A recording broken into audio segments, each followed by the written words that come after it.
안녕하세요. 말씀 베이커리 105번째 시간 2021년 1월 30일 토요일 주님의 말씀 묵상을 기도하심으로 시작하겠습니다. 거룩하신 주님 감사합니다. 주님의 말씀 앞에 섭니다. 성령님께서 말씀의 조명이 되어 주시옵소서. 우리 주 예수 그리스도님의 이름으로 기도합니다. 아멘.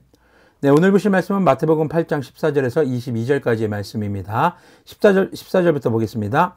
예수님께서 베드로의 집에 들어가셔서 그의 장모가 열병으로 앓아 누운 것을 보셨다. 예수님께서 그 여자의 손에 손을 대시니 열병이 떠나가고 그 여자는 일어나서 예수님께 시중을 들었다. 자, 이 장면을 먼저 예수님 입장에서 세분화해 보겠습니다. 예수님께서 베드로의 집에 들어가십니다. 두 번째로 앓아 누운 것을 보십니다. 세 번째로 그 여자의 손에 손을 대시니 손을 대셨습니다. 자, 이 당시의 율법에서는요, 열병에 걸린 사람에게 손을 대는 것은 부정한 행위였습니다. 하면 안 되는 거였죠. 어떻게 보면 이것도 역시 율법을 정통으로 위배하는 것처럼 보이는 행동으로 보여집니다. 자, 그에 따른 이 베드로의 장모의 반응을 보면은, 자, 첫 번째 열병이 떠나갑니다. 두 번째 일어납니다. 세 번째 예수님께 시중을 들게 되죠. 여기서 시중을 들었다는 말이 삶에 필요한 것을 공급하다, 혹은 식탁에서 시중 들다, 혹은 사역에 필요한 육체적 필요를 채우다라는 의미를 가지고 있습니다. 이 세 가지 의미가 모두 다 포함된 것으로 보여집니다. 자, 그럼 예수님의 행동과 그리고 베드로 장모의 반응을 보면은 먼저 예수님께서 들어가시는 것, 알아놓은 것을 보신 것, 그 여자의 손에 손을 대시는 것. 자, 이것이 오늘날 우리에게 어떻게 적용될 수 있을까요? 예수님께서 아직 죄인 가운데 있는, 죄 때문에 하나님과의 관계를 회복하지 못한 우리에게 찾아오십니다. 그 죄의 문제로 시름시름 앓고 있는 우리를 보셨죠. 그리고 우리에게 주님께서 손을 대셨습니다. 그때 우리의 반응은 바로 죄가 떠나가고, 그리고 이제는 그리스도인으로 일어서서 주님의 시중을 드는 것, 바로 주님께서 우리에게 맡겨주신 사명을 감당하는 것, 그리스도인으로 살아가는 것, 우리가 이렇게 한번 적용해 보는 것도 어떨까라는 생각이 들기도 합니다. 자, 이렇게 베드로의 장모의 병을 고쳐주시고 그날 저녁이 됐을 때입니다. 16절부터 보겠습니다. 날이 저물었을 때 마을 사람들이 귀신 들린 사람을 많이 예수님께로 데리고 왔다. 예수님께서는 말씀으로 귀신을 쫓아내시고 또 병자를 모두 고쳐주셨다. 이리하여 예언자 이사야를 시켜서 하신 말씀이 이루어졌다. 그는 몸소 우리의 병약함을 떠맡으시고 우리의 질병을 짊어지셨다. 예수님께서는 귀신 들린 사람, 그리고 병자들을 고치십니다. 무엇으로요? 말씀으로요. 자, 어제 묵상에서 백부장의 종도 말씀으로 고치셨죠. 자, 17절에서는 바로 그런 치유사역이 이사야서의 예언의 성취인 것을 강조합니다. 그리고 앞으로 우리의 죄를 지시고 십자가에 달리실 것을 암시하는 그런 말씀이기도 합니다. 자, 예수님은요, 모든 치유의 사역을 말씀으로 이루십니다. 이것은요, 창조와도 아주 비슷한 맥락이죠. 하나님께서 천지를 창조하실 때 말씀으로 창조하십니다. 그 말씀이 곧 육신이 되어 이 땅에 오셨습니다. 바로 예수님입니다. 예수님이 곧 말씀입니다. 예수님께서 말씀으로 치유하실 때는요, 예수님이 곧 우리의 치유자이시고 소망이신 것을 우리가 생각할 수 있어야 하겠습니다. 자, 예수님은요, 말씀 그 자체이셨기 때문에 말씀하신 즉시로 나음을 입었지만 우리의 경우는 좀 다르죠. 우리는 즉각적인 치유가 우리가 주님의 이름으로 행할 때 나타나지 않을 수도 있습니다. 그런데 그것은 우리가 아니라 오직 예수님의 이름만이 드러나야 한다는 것을 우리는 기억해야겠습니다. 자, 예수님은 성육하신 그 말씀 자체입니다. 그래서 우리가 전해야 하는 것은 예수님입니다. 우리에게 능력이 있어서 누군가를 고치고 누군가를 치유하는 것이 아니라 우리가 예수님을 전할 때, 그들이 예수님을 만날 때, 예수님의 말씀이 그들에게 들릴 때 바로 진정한 치유가 일어나는 것이죠. 바로 어둠과 죽음 가운데 있는 자들이 빛과 생명 되시는 예수님을 만날 때 비로소 진정한 치유가 일어난다는 것입니다. 18절의 말씀을 보면은요, 예수님께서 무리가 자기 옆에 둘러서 있는 것을 보시고 제자들에게 건너편으로 가자고 말씀하셨다. 율법학자 한 사람이 다가와서 예수님께 말하였다. 선생님, 나는 선생님이 가시는 곳이면 어디든지 따라가겠습니다. 예수님께서 그에게 말씀하셨다. 여우도 굴이 있고 하늘에 나는 새도 보금자리가 있으나 인자는 머리 둘 곳이 없다. 자, 예수님의 치유 사역이 소문이 나기 시작합니다. 사람들이 모이기 시작합니다. 자, 이때 예수님 자리를 옮기십니다.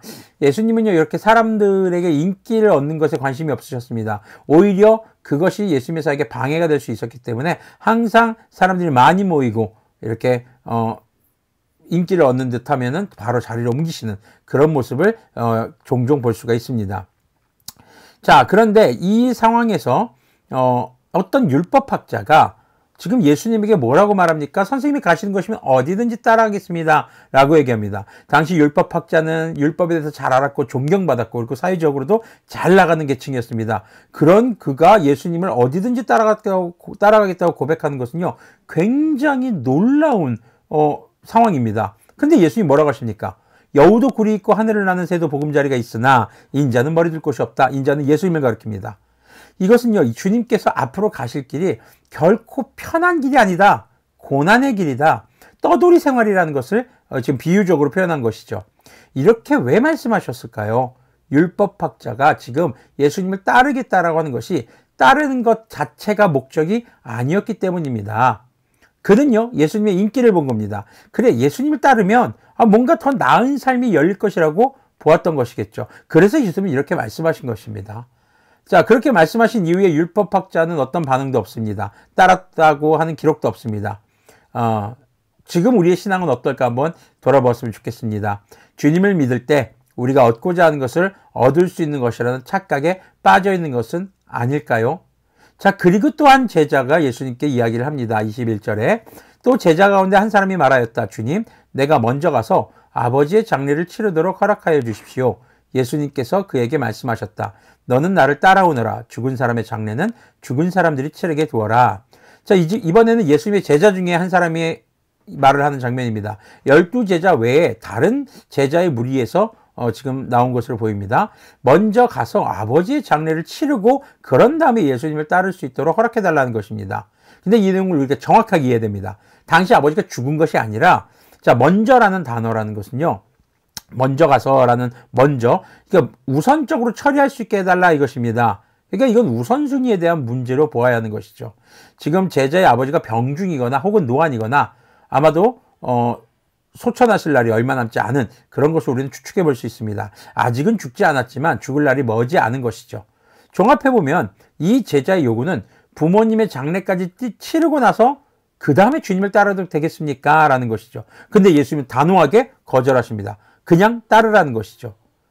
자, 이것도 역시 당시 유대인들의 율법을 정통으로 위배하는 것입니다. 왜냐하면 죽은 부모님의 장례를 반드시 치러야 되거든요. 죽은 사람의 장례는 죽은 사람들이 치르게 두어라 라는 말씀이 제법 의미심장하게 들립니다. 장례를 치르는 자들도 죽은 자들로 보신 것일까요? 자, 예수님만이 생명입니다. 그렇기 때문에 예수님을 따르는 것이 생명의 길이고 그 외의 길은 죽은 자의 길인 것을 강조하시는 것입니다. 무엇보다도 생명이 우선인 것이죠. 그리고 그 생명은 오직 예수님과 함께 할 때만 얻게 된다는 것을 우리는 기억해야 할 것입니다. 자, 예수님께서는 이 땅에 빛과 생명으로 오셨습니다. 왜냐하면 사람들이 어둠과 죽음 가운데, 어둠과 사망 가운데 있었기 때문입니다. 그래서 예수님께서 오셨고 예수님은 모든 사역을 말씀으로 하시고 그리고 말씀을 받은 사람들은 나음을 입었습니다. 우리 역시 주님의 말씀대로 살아갈 때, 그 말씀을 주야로 묵상할 때, 그 말씀을 읽고 듣고 배우고 삶에 적용할 때 비로소 우리가 빛의 삶을 그리고 생명의 삶을 살아갈 수 있게 될 것입니다. 누구 때문에요? 바로 예수님 때문이라는 것이죠. 자, 그런 삶에서 우리의 삶의 가장 우선은 무엇이 되어야 할까? 생명이 우선이 되어야 하지 않겠습니까? 빛이 우선이 되어야 하지 않겠습니까? 어둠 속에 있다면, 죽음 가운데 있다면 그 어떤 것도 의미가 없습니다. 우리가 살아있어야, 우리가 빛 가운데 있어야 그 어떤 것도 의미가 있는 것을 우리는 기억해야 할 것입니다. 오늘도 이 주님을 섬기는 그런 삶을 통해 생명 가운데 거하는 그런 그리스도인들이 되시기를 바랍니다. 기도하겠습니다. 거룩하신 주님 감사합니다. 우리가 정말 죄인 가운데 있을 때 우리 주 예수님의 은혜로 생명을 얻었고 빛의 자녀로 이제 살아가게 되었습니다. 주님께서 주신 그 생명과 빛의 삶으로 주님을 섬기며 아버지 땅끝까지 복음을 전하며 주님을 예배하는 것에 아버지 우리가 우선순위를 빼앗기지 않도록 긍휼을 베풀어 주시옵소서. 오늘도 빛과 생명이신 주님과 동행하는 그런 참된 그리스도님의 제자들이 되기를 소망합니다. 우리 주 예수 그리스도님의 이름으로 기도합니다. 아멘. 오늘도 빛과 소금으로 또 생명으로 예수님과 더불어 살아가시는 그런 여러분들이 되시기를 권면하겠습니다.